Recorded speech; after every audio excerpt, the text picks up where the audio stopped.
Question number 61, यहीं से reasoning के क्वेश्चन शुरू हो रहे हैं, तो यहाँ से हम डिटेल में सारे क्वेश्चंस देखने की कोशिश करते हैं। चलिए 61 कहता है कि 4 वर्ड्स यहाँ पे जो गिवन है उनमें से एक डिफरेंट है और 3 सेम है, तो आपको पहचानना है कि उनमें से डिफरेंट कौन है, ऑड वन आउट।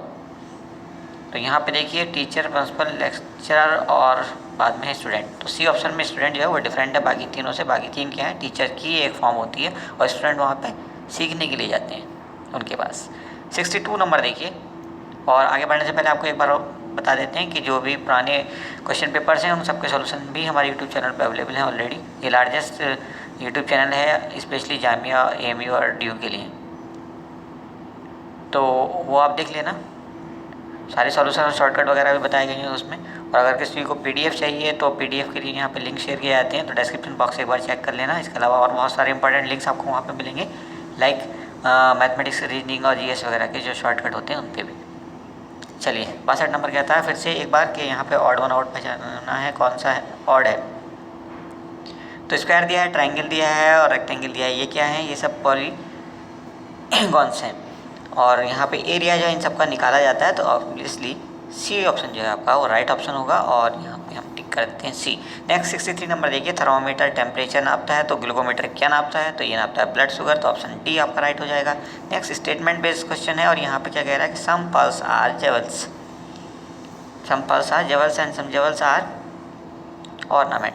तो देखिए सम पल्स, ये हैं पल्स हमारे, और इनमें से कुछ क्या है, जेवल्स हैं। ओके, तो हमें जे से दिखा दिया है और पल्स को पी से दिखा दिया।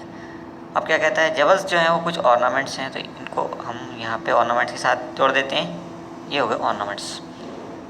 क्लियर है। अब क्या कहता है, some jewels are pearls, okay, some ornaments are jewels, some ornaments are jewels, okay. तो स्टेटमेंट और दूसरा कंक्लूजन, जस्ट अ मिनट, ठीक है, दोबारा बना लेते हैं इसको। ये है आपके पल्स, ये है आपके जेवल्स, और ये है आपके ऑर्नामेंट्स। फिर कंक्लूजन ने भी कुछ इसी ढंग से कहा है कि सम जेवल्स आर पल्स, ठीक है, यहाँ पे कुछ जेवल्स हैं जो कि पल्स भी हैं। और दूसरा कंक्लूजन कहता है सम ऑर्नामेंट्स आर जेवल्स, तो ऑब्वियसली सब ऑर्नामेंट्स आर जेवल्स, ओके। तो दोनों कंक्लूजन ठीक हैं और आपका स्टेटमेंट भी ठीक है। तो हमसे क्या पूछा गया कि इनमें से कौन कौन से स्टेटमेंट सही है। ऑप्शन ए कहता है बहुत ए एंड बी फॉलोज, तो हाँ ए और बी दोनों सही हैं, सॉरी फर्स्ट एंड सेकंड दोनों सही हैं, तो ऑप्शन ए आपका करेक्ट हो जाएगा। नेक्स्ट देखिए 65, सॉरी, वुमन सेज, वुमेन ने कहा if you reverse my age, अगर आप मेरी एज को रिवर्स कर दो, the figure represent my husband age, तो मेरी हस्बैंड की एज बन जाती है वो। Then he is of course senior to me, वो आगे में मुझसे सीनियर है, and the difference between our ages, हमारी एजेस के बीच में जो डिफरेंस है, इज़ 1/11 ऑफ देयर सम, तो हमारी एज के सम का वो 1/11 है। ठीक है, तो पहला स्टेटमेंट के स्टेटमेंट के हिसाब से पहला ऑप्शन चेक करते हैं। हम ऑप्शन से ही यहाँ पे सवाल को करने जा रहे हैं, ये बहुत ज़्यादा शॉर्ट हो जाता है। तो देखिए 23 साल अगर उसकी एज है तो उसके हस्बैंड की एज कितनी हो जाएगी, वुमेन की अगर 23 है तो उसके हस्बैंड की हो जाएगी 32 साल। डिफरेंस कितना हो गया इनका, 9 साल का डिफरेंस हो गया इनका, और एडिशन कितना हो जाएगा इन दोनों का, 23 और 32 यानी 55 साल। तो 9 का क्या 55 कितने गुना, 11 गुना है, नहीं 11 गुना तो 99 होता है, इसका मतलब यहाँ 99 आना चाहिए, तब हमारा आंसर सही हो जाएगा। दूसरे ऑप्शन से भी आप ऐसे ही चेक कर लेंगे, तीसरे से भी चेक करेंगे, चौथे से भी आप चेक करेंगे, चौथा ऑप्शन आपका राइट आंसर बनेगा। देखिए कैसे, वुमेन की एज है अगर 54 साल, सॉरी तीसरा ऑप्शन सही होगा, वुमेन की एज है 45 साल, ठीक है, हस्बैंड की एज हो जाएगी 54 साल, डिफरेंस कितना होगा 9 साल, और 9 को अगर आप 11 गुना करेंगे तो हो जाएगा 99, ठीक है, तो option C is correct. Next देखिए question number 66, which one is different from other 3, 3 से डिफरेंट कौन सा है, तो आप देखेंगे रिवर्स हम यहाँ चल रहे हैं, WXYZ, just a minute, WXYZ, ठीक है, और यहाँ पे भी हम रिवर्स चल रहे हैं, EFGH, यहाँ पे भी रिवर्स चल रहे हैं, उल्टा चल रहे हैं, ABCD, है क्लियर। लेकिन यहाँ पे हम सीधे चल रहे हैं अल्फ़ाबेट्स में, जैसे हम देखते हैं कि M के बाद N आता है, N के बाद O आता है, O के बाद P आता है, तो this one is different, option B is correct. 67 कहता है हार्ड को हमने कोड किया ऐसे, सॉफ्ट को कोड किया है ऐसे, तो हमारे पास एक और कोड दिया है, वो किसके लिए आया है, ये दिया है 21448, तो आप देखेंगे कि 2 किसके लिए आया है, 2 आया है हमारा S के लिए, तो हम S लिख देते हैं। उसके बाद 1 किसके लिए आया है, तो 1 आया है H के लिए, ठीक ठीक है। उसके बाद 4 किसके लिए आया, ओ के लिए, फिर 4 आ गया, फिर ओ लिख देते हैं, फिर आया टी, सॉरी 8 किसके लिए आया है, टी के लिए। शूट हमारा आंसर होना चाहिए option T is correct. 68 number देखिए, ये 1/4, 1/8, 2/3 और उसके आगे क्या आने वाला है। तो जो हम कहना चाहिए रेशियो के सवाल देखते हैं, इस तरह के सवाल वहाँ पे आते हैं। इस बार फ़र्क इतना है कि ये फ्रैक्शन दे दिया है, तो 1/4 इज़ टू 1/8 ये रेशियो दिया है। उसके बाद दिया है 2/3 और आगे हमें पता नहीं क्या आएगा, उसकी जगह हम लिख लेते हैं x। तो ये है पहला, ये है लास्ट, इन दोनों को साथ साथ मल्टीप्लाई करते हैं और इक्वल लगाते हैं बीच में और बचे हुए दोनों को आपस में मल्टीप्लाई कर लेते हैं। तो हमारे पास हो जाएगा 1/4 into x is equal to 1/8 into 2/3। Solve कर लेंगे इसको, तो हमारे पास आंसर क्या आएगा, 4 से ये कट जाएगा 8 2 बार, ठीक है, और 2 से फिर 2 कैंसिल हो जाएगा, 1/5 हमारा आंसर आएगा।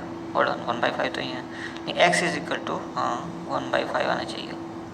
होल्ड ऑन, दोबारा से लिखते हैं, ये आया आपका 1/4 और इसके साथ आया क्या एक्स, और ये आया आपका 1/8 और इसके साथ आया 2/3। तो ये इससे कट गया यहाँ पे पूरी तरह से, तो 1/3 है, सॉरी 1/3 ऑप्शन सही है। Option B. नेक्स्ट 69 नंबर सवाल क्या कहता है, कंट्री प्रेसिडेंट से रिलेटेड है, तो स्टेट से रिलेटेड कौन होगा। तो कंट्री में जो पोजीशन प्रेसिडेंट की होती है, स्टेट में वो पोजीशन होती है गवर्नर की, तो ऑप्शन डी सही है। अब इससे ज़्यादा आसान सवाल तो नहीं आ सकते। 70 नंबर देखिए, if south east become north and south become north east and all the rest directions are change in the same manner, then what will be the direction of west. तो डायग्राम बनाकर इसको हल करते हैं, solve करते हैं। Just a minute, ये रहा हमारा एक डायग्राम, सॉरी ये रहा, यहाँ पे होता है हमारा नॉर्थ, तो ये होता है साउथ, ये होता है ईस्ट, और ये हमें पता होता है वेस्ट। तो ये क्या हो गया, साउथ और ईस्ट, एस ई से हमने इसको रिप्रेजेंट कर दिया है। अब कह रहा है साउथ ईस्ट बिकम नॉर्थ, मतलब ये तो चला गया नॉर्थ पे, कितने डिग्री घुमाइए, 45 तो यहाँ तक हो गया, सॉरी 90 और 45 हो गया यहाँ तक, 135 डिग्री ये घूम गया है। तो ऐसे ही सारा घूम जाएगा, और कैसे घूम रहा है, ये एंटी क्लॉकवाइज घूम रहा है। सबको एंटी क्लॉकवाइज अगर हम घुमाएंगे तो कुछ इस ढंग से हम यहाँ पहुँच जाएंगे। नॉर्थ में तो नॉर्थ के बदले तो साउथ ईस्ट हो गया है, ठीक है। उससे जस्ट पहले 45 डिग्री पहले क्या हो रहा है, ईस्ट हो रहा है, तो ये हो जाएगा हमारा ईस्ट, ठीक है। और उससे 45 डिग्री पहले क्या हो रहा था, साउथ ईस्ट से, ये था साउथ, तो ये हो जाएगा हमारा साउथ। एम आई राइट, सॉरी जस्ट मिनट, ये नहीं होगा, ये होगा साउथ आपका, ये होगा आपका साउथ। उससे पहले साउथ ईस्ट था, तो सॉरी ईस्ट था, तो ये हो गया आपका ईस्ट। और नॉर्थ अब कहाँ पहुँच गया, नॉर्थ 135 डिग्री आगे पहुँच गया होगा, तो नॉर्थ हमारा हो गया है ये, क्लियर। और अब ये क्या बचता है, ये हमारा बचा है डब्ल्यू वेस्ट। इस ढंग से हमारी नई डायरेक्शन आ गई। तो वेस्ट के लिए कौन सी डायरेक्शन आई है, वेस्ट के लिए कौन सी डायरेक्शन आई है, तो west what will direction of west, तो ये हो जाएगा आपका साउथ ईस्ट। पहले हम यहाँ थे साउथ ईस्ट पे, अब यहाँ आ गया वेस्ट, तो वेस्ट के लिए साउथ ईस्ट आ गया, तो option C is correct. Next question देखिए, 71 कहता है कि रो है ट्रीज़ की, उसमें 7th है कोई ट्री, यहाँ पे कोई ट्री है, जस्ट अ मिनट, ये है ट्री हमारा T1 कह दिया हमने इसको, यहाँ पे बहुत सारे ट्रीज़ और हैं, ठीक है। और इस ढंग से, सॉरी जस्ट अ मिनट, इसको हम वो नहीं कह रहे हैं, इसको हम कहेंगे टी, प्योर टी, क्लियर।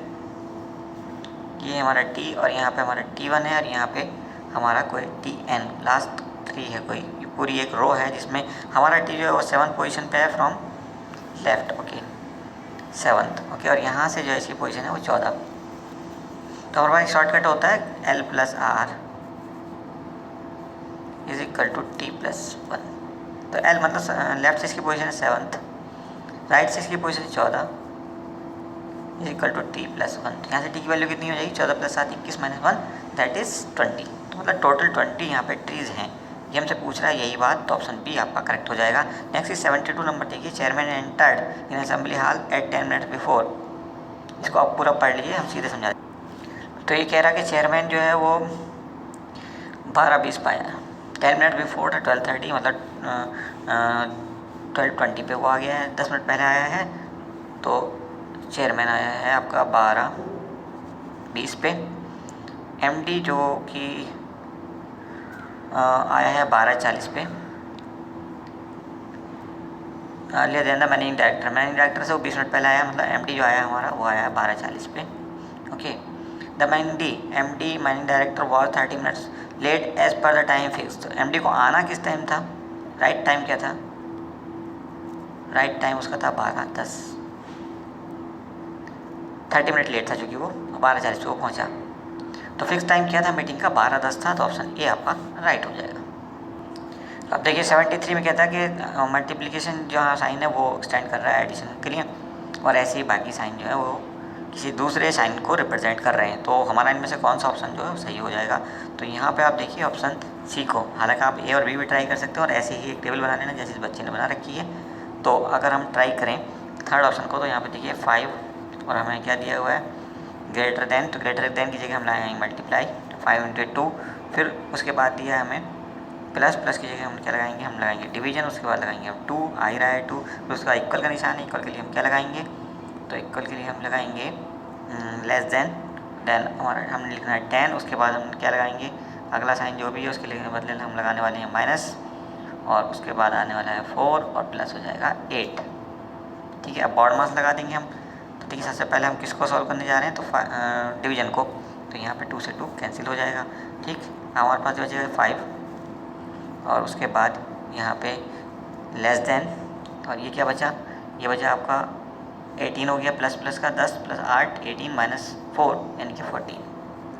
तो ये रिलेशनशिप बिल्कुल सही है, ऑप्शन सी आपका राइट हो जाएगा। ऐसे बाकी ऑप्शन आप ट्राई कर सकते हो, क्योंकि हमें थोड़ा टाइम बचाना था, वीडियो शॉर्ट करनी थी, इसलिए हमने आपको बाकी ऑप्शंस नहीं बताए। अब इसको सॉल्व करना है, solve the following question, choose the correct alternative from the following. ये कुछ बच्चे बैठे हुए हैं किसी टेबल पर, इन्हें रो में बैठे हुए हैं, और इनकी बैग्स जो हैं वो नॉर्थ की साइड है, नॉर्थ की तरफ है।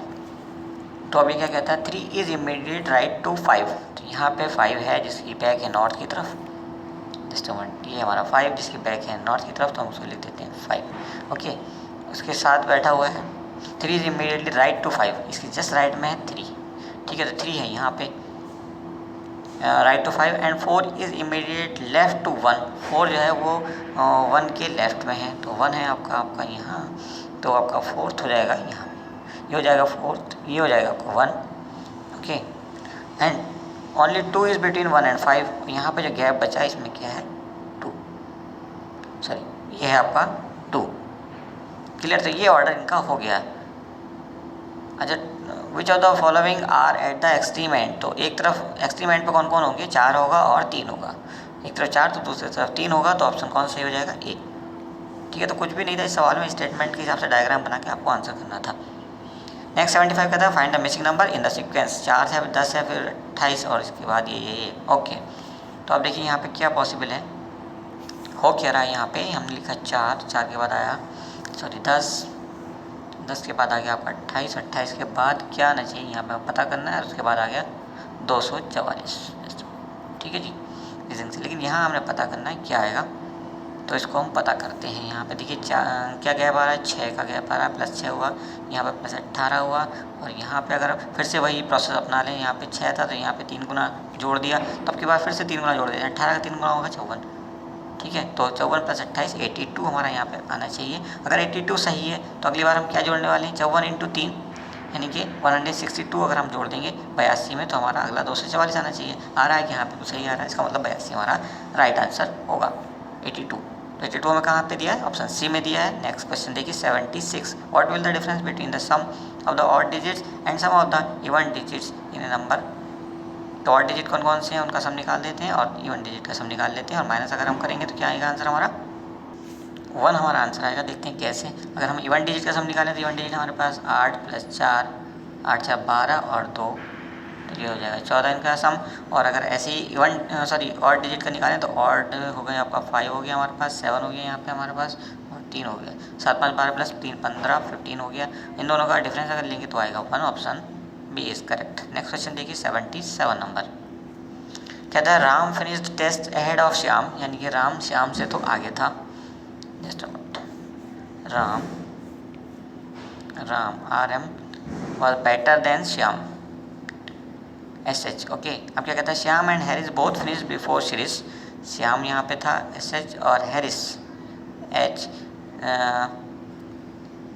बोथ फिनिश्ड बिफोर सीरीज, इन दोनों ने सीरीज से पहले जो है वो टेस्ट अपना फिनिश कर लिया, यानी कि ये और क्या कहना चाहिए सीरीज, इसको हम एस आर कर देते हैं। ये इससे फास्ट है और ये भी इससे सीरीज से फास्ट है, मतलब सीरीज तो इन दोनों में सबसे पीछे है, बल्कि तीनों में पीछे। राम तो चूँकि ऑलरेडी सीरीज इससे भी आगे था, श्याम से भी आगे था, और श्याम आगे है सीरीज से, ठीक है। इसका मतलब सीरीज जो है इन पाँचों में सबसे पीछे रह गया है, 1 2 3 4 में सबसे पीछे रह गया है, ठीक है। तो अब क्या कहता है, Yogesh did not finish last, लेकिन अब हमें यहाँ लास्ट का तो पता चल गया सीरीज से लास्ट में, लेकिन योगेश जो है वो लास्ट में नहीं है। यहाँ कंफर्म हो गया कि सीरीज ही अब लास्ट में है। Who was the last to finish, तो सीरीज ने लास्ट में फिनिश किया होगा, ऑप्शन डी इज राइट। 78 देखिए, आपने पूरे स्टेटमेंट को पढ़ना है इस पैराग्राफ पर, उसके बाद बताना है कि क्या कहता है। तो यहाँ पर ऑप्शन ए जो है वो बेस्ट है, learn to forgive their offenders, option A is correct. Next question देखिए 79 number.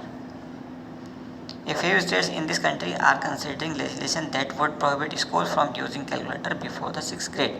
Other states take a different opinion. दूसरे स्टेट्स की कुछ डिफरेंट ओपिनियन है। Some states are insisting on the purchase of the graphing calculators for every student in middle school. तो यहाँ पे भी ये पूछा गया था, paragraph best support the statement that in this country. तो यहाँ फिर ऑप्शन ए आपका सही हो जाएगा। पैराग्राफ को आप ध्यान से पढ़ेंगे और आंसर करने की कोशिश करेंगे तो ये आपका आंसर आ जाएगा। 80 भी कुछ इसी ढंग का है, तो इसका ऑप्शन बी आपका करेक्ट है। इसको हम पढ़ ले रहे हैं टाइम बचाने के लिए, थोड़ा शॉर्ट करने की कोशिश कर रहे हैं। अब आ गई हमारी ट्रेन। तो ये train covers A distance of 12 kilometres in 10 minute. 12 kilometre की डिस्टेंस वो 10 मिनट में पूरी कर रही है, यानी कि आप चाहो तो इसे मीटर पर सेकेंड में भी आंसर निकाल सकते हो। अगर आप मीटर पर सेकेंड में इसकी स्पीड निकालोगे, पहले मीटर पर सेकेंड स्पीड, तो आप कैसे निकालोगे, आप देखो कितनी डिस्टेंस ये तय कर रहा है, 12 किलोमीटर। तो मीटर बदल दो आप, 12 किलोमीटर मतलब 12,000 मीटर, और कितना टाइम लिया इसने, 10 मिनट, यानी कि 10 × 60, इतने हो गए सेकेंड। अब आप डिवाइड करोगे, 2 0 से 2 0 कैंसिल हो जाएंगे, 120/6 यानी कि 20 मीटर पर सेकेंड की आपकी स्पीड आ गई, किसमें, मीटर पर सेकेंड में। अब हमें चाहिए क्या, हमें चाहिए इसने हमें आगे बताया है क्या, इट टेक्स 6 सेकेंड, 6 सेकेंड का टाइम लेती है to pass a telegraph post. Telegraph post को अगर कोई ट्रेन पास करेगी तो वो सिर्फ अपनी डिस्टेंस ही तय करेगी, ठीक है। तो उसकी डिस्टेंस अगर हमें निकालनी है, और हमें पता है कि 6 सेकेंड में वो पार कर दे रही है, तो यहाँ पे हम क्या निकाल सकते हैं, यहाँ पे हम 6 सेकेंड और उसकी क्या निकालना है हमने, जस्ट अ मिनट, 6 सेकेंड का टाइम हमें दिया है और हमें स्पीड भी दी है, तो हम उसकी दूरी निकाल सकते हैं, लंबाई निकाल सकते हैं। तो हम यहाँ पे डी से रिप्रेजेंट कर रहे हैं उसकी लंबाई को, तो ये हो जाएगा 6 सेकेंड में पार किया, और स्पीड थी हमारी 20 मीटर पर सेकेंड, तो 120 मीटर तो उसकी हो गई लंबाई, जो ट्रेन थी उसकी लंबाई। अब हमसे पूछा गया है just length of the train is, length of train तो 120 मीटर होगी, तो ऑप्शन बी इज करेक्ट, आगे कुछ जाना ही नहीं। नेक्स्ट देखिए 82 number, student divided a number by 1/4 when he is required to multiply it by 4। उसने क्या करना था कि 4 से मल्टीप्लाई करना था, लेकिन उसने डिवाइड कर दिया है, ठीक है। Calculate the percentage of error in this result. अब अगर हम कहें कि वो नंबर था x, तो x को उसने 1/4 से डिवाइड कर दिया, तो x/1/4 यानी कि क्या हो गया आपका 4x। उसने करना क्या था, उसने करना था मल्टीप्लाई, तो ये क्या हो जाता 4x हो जाता। तो अब भी 4x, पहले भी 4x, का मतलब कोई एरर नहीं है, 0% एरर है, ओके। ऑप्शन ए आपका सही हो गया। अब आपको 83 में ले चलते हैं। ये कहता है man took loan from a bank at the rate of 12% per annum, simple interest का रेट था ये। After 3 years he had to pay 5,400 rupees interest only for the period. Principal amount borrowed by him was, तो कितना amount उसने बोरो किया था, principal कितना बोरो किया। तो देखिए फॉर्मूला हमारे पास होता है SI या I is equal to PRT/100। P तो हमने निकालना है, आर हमें कुछ दिया है क्या, आर हमें दिया 12% का, तो P × 12 के इंटू टी कितना है 3 साल, और अपॉन है 100, ठीक है। और आई कीजिए क्या है 5400, 5400। तो यहाँ पे जो है आपका P निकल आएगा, इसको आप सॉल्व कर लोगे तो P निकलेगा 15,000, 15,000। कोई दिक्कत हो तो कमेंट कर देना, फिर से इसको डिटेल में आपको समझा देंगे, ओके। तो option A is right. Next question is 84, divide this by this is equal to. तो आप देख रहे हैं यहाँ पे भी पॉइंट क्या है, 2 पोजीशन के बाद है, और यहाँ पे भी तो पॉइंट 2 पोजीशन के बाद है, तो सीधे आप 81 को 9 से डिवाइड कर दीजिए, तो 9 आंसर आ जाएगा आपका, ऑप्शन डी सही हो जाएगा। अब देखिए एचसीएफ पूछा हाईएस्ट कॉमन फैक्टर, तो हाईएस्ट कॉमन फैक्टर उन दोनों नंबर्स जो दिए हुए हैं जिनका निकालना है उनसे या तो छोटा होगा या उनमें से छोटे के बराबर होगा, यानी कि 36 होगा या उसके नीचे कोई नंबर होगा, तो वो आपका एचसीएफ बनेगा। 36 से जो 84 डिवाइड होता नहीं है तो 36 तो हो नहीं सकता। अब कौन सा हो सकता है आप चेक कर लो। 18 से भी ये दोनों डिवाइड नहीं होते। अब बाकी 4 से डिवाइड होते हैं, 6 से डिवाइड होते हैं, 12 से डिवाइड होते हैं। हमें चाहिए हाईएस्ट, तो एचसीएफ की बात हो रही है तो 12 आपका आंसर हो जाएगा। फॉर्मली आप इसको निकाल भी सकते हो, जो फार्मूला दिया होता है मैथमेटिक्स का उसके हिसाब से, चाहे आप फैक्टराइज करो इसको चाहे डिवाइड करके निकालो, जैसे आपका मन हो। उस फॉर्मूले को भी हम समझा नहीं रहे टाइम की शॉर्टेज के चलते, बट वो बहुत सारे इस पर आपको प्रैक्टिस के लिए ट्रिक्स मिल जाएंगी और क्या कहना चाहिए वीडियोज़ मिल जाएंगी हमारे यूट्यूब चैनल के प्ले लिस्ट में जा करके। अगला क्या कहता है, the ratio of two numbers is 3:4 and their HCF is 4, what is the LCM of these two numbers, LCM बताना है। तो शॉर्टकट से ही करते, वैसे तो एचसीएफ एलसीएम के सवाल आप करते ही रहते होंगे, ठीक है। 3:4 का हमें रेशियो दिया, हम कह सकते हैं कि एक नंबर अगर आपका 3x हो जाएगा तो दूसरा नंबर क्या हो जाएगा 4x हो जाएगा। अब x की वैल्यू जैसे जैसे बदलती रहेगी, पहले हम 1 रखें तो ये हो जाएगा 3, जस्ट मोमेंट 1 रखें तो ये हो जाएगा 3, और अगर हम यहाँ पे 1 रखें तो ये हो जाएगा 4, ठीक है।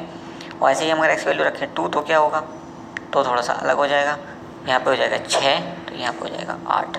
अब इन दोनों का एलसीएम क्या होगा, 6 और 8 का 24 होगा, ठीक है। बट अब हम पहचानेंगे कैसे, हमें इनका एचसीएफ भी दिया है, एचसीएफ इन दोनों का 4 है क्या, नहीं है, तो ये नंबर तो हमारा एक्सेप्ट नहीं किया जा सकता। तो इसको मतलब x=2 हमारा नहीं हो सकता। x=3 रखें तो यहाँ पे क्या आ जाएगा 9 हो जाएगा, यहाँ पे क्या हो जाएगा 12 हो जाएगा। इन दोनों का एचसीएफ 4 आएगा क्या, नहीं आ सकता, तो ये भी हम एक्सेप्ट नहीं करेंगे। अब हमें मिलता है 4, x= अगर हम 4 रखें तो इसकी वैल्यू कितनी हो जाएगी 12 और इसकी कितनी हो जाएगी 16। इन दोनों का एचसीएफ 4 होगा क्या, बिल्कुल होगा। और इन दोनों का एलसीएम क्या हो जाएगा 48, तो ऑप्शन कौन सा सही है, D. Next is if a⁴x = b⁴y then इनमें से कौन सा स्टेटमेंट सही है। तो हम क्या करते हैं, हम लॉग ले लेते हैं, तो a⁴x हम ऐसे लिखेंगे a⁴x = b⁴y। अब यहाँ लॉग लेंगे तो ये हो जाएगा x log a = y log b। अब आप देखिए log a/log b, हम यहाँ से कह सकते हैं कि log a/log b = y/x। तो ऐसा कुछ रिलेशनशिप मिल रहा है, log a/b मिल रहा है हमें, log a/b मिल रहा है x/y, a/b x/y। जस्ट जी, ऑप्शन डी में हमें ये मिल रहा है, तो ऑप्शन डी हमारा राइट हो जाएगा। 1088 नंबर सवाल क्या कहता है। अब देखिए यहाँ पे 88 नंबर सवाल में क्या कह रहा है ये, कि राम ने रहीम को कोई सामान बेचा 10% प्रॉफिट पे। ये था राम आपका, इसने रहीम को बेच दिया है RH, ओके। राम ने रहीम को बेचा 10% पे, इसने 100 रुपये का कोई सामान लिया था, ठीक। इसने बेच दिया कितना 10% प्रॉफिट पे, यानी कि 110 रुपये इसको मिल गए, 10% प्रॉफिट, ओके। या आप इसको +10 कह लो। रहीम ने क्या किया, वापस वो सामान बेचा इसको, और उसको क्या हुआ कि उसने 10% का लॉस लिया, यानी कि उसने लिया कितने का था, उसने लिया था 110 रुपये का, और उसने बेचा कितने का, उसने बेचा 99 रुपीज़ का। तो वापस वो राम को कितने में मिला 99 रुपीज़ में, यानी कि 1% का प्रॉफिट तो उसको ये मिल गया, ठीक है। उससे पहले उसे 10% ये मिल चुका था, तो राम को ओवरऑल कितना परसेंट का प्रॉफिट हो गया, 11% का प्रॉफिट हो गया। और कौन सा ऑप्शन सही होगा, ऑप्शन बी आपका राइट हो जाएगा, ओके। नेक्स्ट क्वेश्चन देखिए, an error 2% in excess is made while measuring A side of square. Square की साइड वो मेजर करने वाले थे, 2% की एरर हो गई है, एक्सेस को मतलब 2% ज़्यादा मेजर हो गई है वो side. Percentage of error in the calculated area of square, तो एरिया में कितने % की एरर उनको दिखाई देने वाली है। तो ये देखिए, ये रहा आपका एरिया, ठीक है। जब उसने साइड ली थी ए, तो एक्चुअली वो ए नहीं ली गई थी, वो 2% एक्स्ट्रा ले ली गई थी, ठीक है। तो अगर उसकी साइड थी 100, सपोज जस्ट मोमेंट इसको हम 100 ही मान लेते हैं, 100 उसकी साइड थी, तो एक्चुअली वो 102 ले ली गई थी, ठीक है। तो यहाँ पे आप देखेंगे कि उसका अगर एरिया निकालते तो साइड इंटू साइड हो जाएगी, तो 102 × 102, यानी कि 102 का स्क्वायर करके हम उसका नया एरिया निकाल सकते हैं। तो ये कितना हो जाएगा 10,404। और यहाँ पे अगर वो पुराना एरिया ही लेता, 100 ही लेता उसकी साइड, तो कितना हो जाता है 10,000, ठीक है। अब यहाँ से एरर आप कैलकुलेट कर सकते हो, कितना का डिफरेंस इन दोनों के बीच में हो गया 404 का, कितने पे हो गया, इतने पे, ठीक है। तो एरर कितनी हो जाएगी ओवरऑल 4.04% की। ऑप्शन डी आपका यहाँ राइट हो जाएगा 89 का।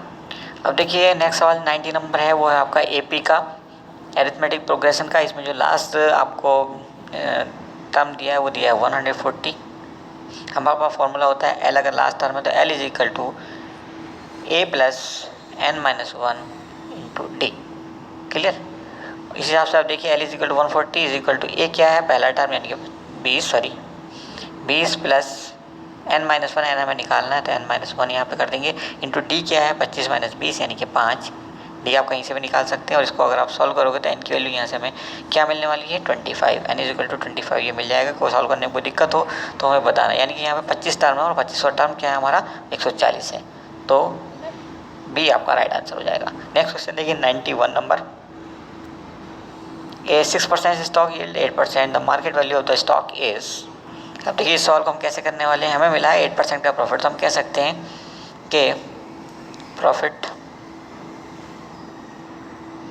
Of 8 of rupees 8 is on CP या कॉस्ट जो भी है आपकी 100, तो कॉस्ट 100 रुपीज़, तो 8 रुपये का हमें प्रॉफिट मिल चुका है।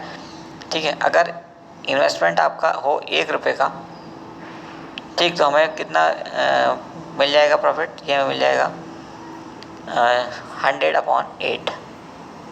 ठीक है, ऐसे ही अगर हम 6 रुपये का इन्वेस्टमेंट करें तो इसका 6 गुना हमें प्रॉफिट मिलेगा, यानी कि हमें प्रॉफिट अब तक मिटा देते हैं, ज़रा ध्यान से देखना। 100/8 इंटू 6 यानी कि 75 रुपीज़ हमारी कॉस्ट हो जाएगी। ऑप्शन बी आपका राइट हो जाएगा। 92 देखिए 1/3 of 1/4 of number is 15। 1/3 of 1/4 यानी कि 1/3 of 1/4 of A number suppose है x, और ये कितना है 15, तो इसको सबको सॉल्व कर लेंगे। 3 4 12, 12 3 180, x इज इक्वल टू 180 होना चाहिए, यानी कि वो नंबर हमारा 180 होगा। अब पूछा क्या है हमसे, देन 3/10 ऑफ दैट नंबर, 3/10 कर देते हैं उसका ऑफ दिस नंबर 180, 0 से आप 0 कैंसिल कर दीजिए, ये कितना हो जाएगा 54। तो ऑप्शन कौन सा सही, डी। अब देखिए 93 है प्रोबेबिलिटी का सवाल। यहाँ पे कह रहा है कि हमने 9 सम चाहिए हमें, और हमने दो जो है डाइस 2 बार फेंका गया, 2 थ्रोज ऑफ ए डाइस, एक डाइस को हमने 2 बार फेंका है और हमें एडिशन चाहिए 9 का। तो प्रोबेबिलिटी इस बात की क्या है कि हमें 9 मिल जाए।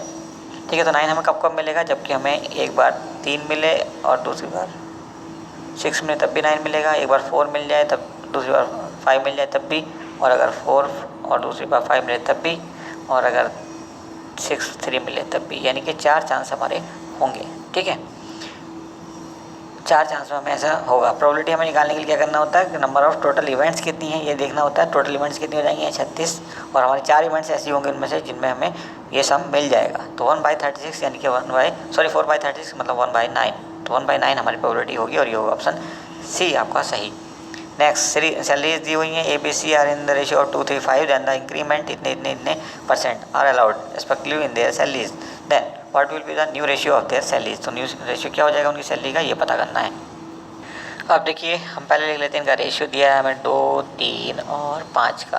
क्लियर, हमने मान लिया उनकी सैलरी है एक्चुअली 2x, इसकी 3x और इसकी 5x। ठीक है, या इनको रेशियो में भी लिख सकते हो, कोई दिक्कत नहीं है। अब अगर x इज इक्वल टू 5 हो जाए तो ये कितना हो जाएगा, when x is equal to 5, तो ये कितनी हो जाएगी 10, ये कितना हो जाएगा 15, इसकी सैलरी हो जाएगी 10, इसकी हो जाएगी 15, और इसकी कितनी हो जाएगी सैलरी 25। ठीक है, ये इनकी नई सैलरीज हो गई। अगर इनको क्या कहता है वो कि आगे बढ़ा देते हैं, 10-15% बढ़ा रहे हैं पहले वाली की सैलरी को, तो ये कितनी सैलरी हो जाएगी, ये हो जाएगी उसकी एक्चुअली 11.5। इसकी कितनी हो जाएगी, जिसकी 10% बढ़ेगी, 1.5 रुपये बढ़ेगी, इसकी तो 15 + 1.5 मतलब 16.5 रुपये 50 पैसे इसकी सैलरी हो जाएगी। और ऐसे इसकी सैलरी बढ़ेगी 20%, तो 20% मतलब 25 + 5 30, ये इतनी सैलरी इसकी हो गई है। अब नई सैलरीज हो गई हैं आपकी ये, यहाँ से पॉइंट हटा के आप जब रेशियो निकालोगे तो आपका नया रेशियो क्या आ जाएगा, ये आ जाएगा 23 33 60, 23 33 60 हमें मिलता है ऑप्शन सी में, तो ऑप्शन सी हमारा राइट हो जाएगा। नेक्स्ट देखिए 95 number, to find the average speed of journey which is appropriate measure of central tendency, इनमें से कौन सा सेंट्रल टेंडेंसी का मेजर जो है बेस्ट रहेगा एवरेज ऑफ स्पीड निकालने के लिए किसी जर्नी की।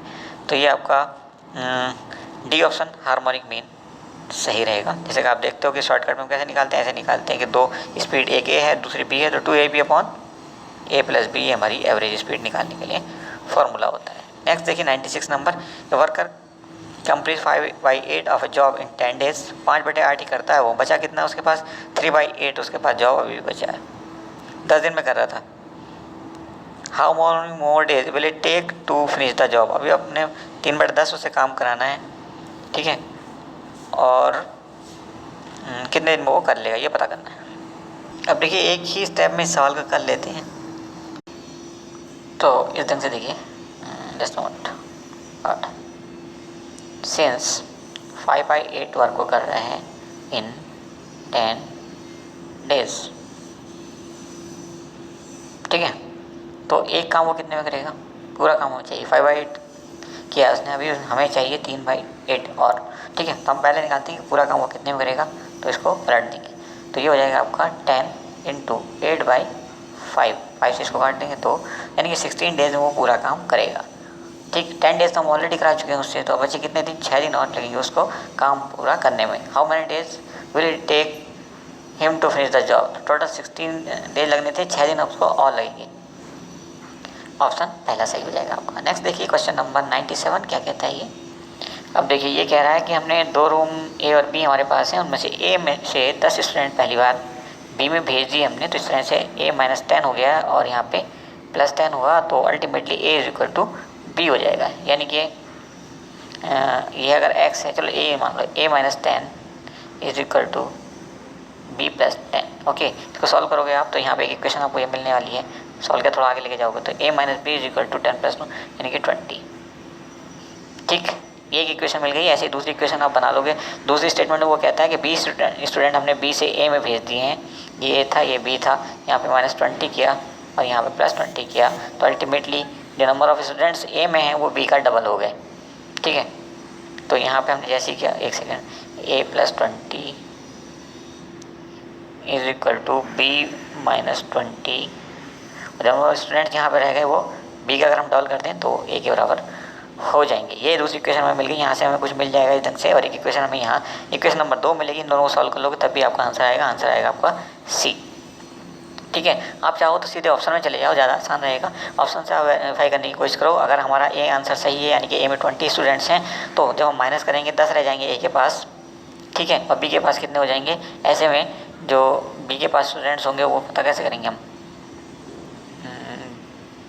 एक सेकेंड, क्योंकि 20 है, इसको तो छोड़ दो, आप 80 वाले को ले लो, 80 वाले को ट्राई करते हैं। तो अगर इसमें से 10 कम कर देंगे तो ए के पास कितने रह जाएंगे, 70, ठीक,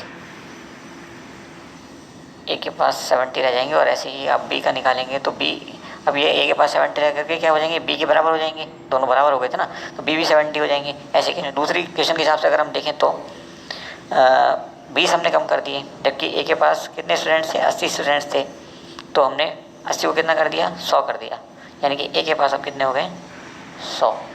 और बी के पास कितने रह जाएंगे ऐसे केस में, बी के पास पहले कितने थे, 70, ठीक है, अब कितने हो जाएंगे, 90। तो ये हमारा दूसरी क्वेश्चन को, दूसरे कंडीशन को सेटिस्फाई नहीं करता, इसका मतलब ये भी ऑप्शन सही नहीं है। तीसरा ऑप्शन देखिए, तीसरे ऑप्शन में ए के पास कितने हैं और बी के पास कितने, ए के पास अगर 100 तो बी के पास कितने हैं, इसमें जैसे ही 10 कम करेंगे यानी कि 90 रह जाएंगे, और बी के पास भी होंगे फिर 90। जस्ट नोट, ए और बी चूँकि बराबर हो गए तो बी के पास भी 90 हो जाएंगे ऐसे केस में, ठीक। लेकिन एक्चुअली बी के पास थे कितने, इस ए के पास 100 थे, तो बी के पास दूसरे इक्वेशन के हिसाब से देखें तो यहाँ पे जैसे ही हम इसमें 20 और डाल दे रहे हैं तो 120 हो जाएंगे, ठीक। यहाँ पे 80 थे तो यहाँ पे कितने हो जाएंगे, 60, तो 60 दूनी 120, यानी कि दूसरी इक्वेशन, दूसरी स्टेटमेंट को भी ये सेटिस्फाई कर रहा है, तो ऑप्शन सी हमारा सही हो जाएगा। नेक्स्ट देखिए, ये एक इक्वेशन टाइप की दी हुई है, बेसिकली ये प्रोबेबिलिटी का प्रॉब्लम है, तो इसमें ज़्यादा परेशान होने की जरूरत नहीं, प्रोबेबिलिटी आपने हल्की सी पढ़नी है और आपका काम हो जाएगा। अब देखिए इसको हम कैसे लिख सकते हैं, ये हमें एक इक्वेशन ऐसे भी मिलता है, B upon A, B upon A is equal to P A and B upon P A, ठीक है। अब इसको आप यहीं रखा रहने दो और इसको साथ अगर ले जाओ तो हमें कौन सा ऑप्शन मिलेगा, ऑप्शन ए। तो पहला ऑप्शन आपका सही हो। देखिए यहाँ पे रिलेशनशिप पूछा और ये पहला रिलेशनशिप यहाँ पे सही हो जाता है। आप एक और रिलेशनशिप याद रख सकते हो, that is AM × HM is equal to GM², okay. ये भी आपसे पूछा जा सकता है, तो इसको याद कर लीजिएगा। नेक्स्ट क्वेश्चन देखिए, और लास्ट क्वेश्चन है ये 100 नंबर। ये शॉपकीपर हमें प्रॉफिट और 12% on selling a book at 10% discount, 10% का डिस्काउंट भी दे दिया, तब भी 20% का उसको 12% का उसको प्रॉफिट हो चुका है ऑन प्रिंटेड प्राइस, जो मार्क प्राइस है। The ratio of the cost price and the printed price of the book is. अब देखिए हमें पहले से सी पी निकालना होगा। सपोज हम पहले प्रिंटिंग प्राइस मान लेते हैं इसका P is given that is 100। Okay, इसको हम हटा भी देते हैं ताकि क्लियर बना रहे सवाल आपके सामने। ठीक है, अब क्या करना है हमने, इसने कहा कि 10% का डिस्काउंट दे दिया है उसने, जबकि उसका प्रिंटिंग प्राइस था 100 रुपीज़, तो 90 रुपीज़ का उसका सेलिंग प्राइस हो गया। S P is how much, 90 rupees. Still he got 12% profit, 12% का उसको प्रॉफिट मिल चुका है, जबकि वो 90 रुपये में बेच चुका है उस सामान को। ठीक है, तो अब देखिए कि उसका सी पी कैसे निकलेगा। तो सी पी का अगर हम 112% यानी 12% का वो प्रॉफिट ले चुका है, हम देखें तो कितना है हमारा एस पी यानी कि 90 रुपीज़। अब यहाँ से हम अगर सी पी की वैल्यू निकालेंगे तो मोटे तौर पे आपकी सी पी की वैल्यू जो मिलने जा रही है वो मिलने जा रही है 45 अपॉन 56 इंटू 100। ठीक है, पूरी तरह से हमने इसको सॉल्व नहीं किया एग्जैक्ट पॉइंट में वैल्यू, अदरवाइज आ जाती।